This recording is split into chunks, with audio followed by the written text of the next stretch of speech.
હવે જોઈએ કેટલાક મહત્વના સમાચારો સંક્ષિપ્તમાં।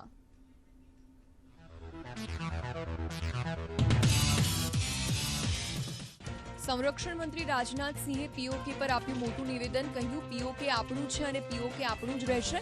ભારતની શક્તિ વધી રહી છે। સંરક્ષણ મંત્રીએ કહ્યું કે આપણા પીઓકેના ભાઈ બહેન સ્વયં ભારત સાથે આવવાની કરી રહ્યા છે માંગ। भाइयों, पीओके हमारा था, पीओके हमारा है, पीओके हमारा रहेगा। अब पीओके के हमारे भाई बहन स्वयं ही मांग करेंगे कि हम भारत के साथ रहना चाहते हैं।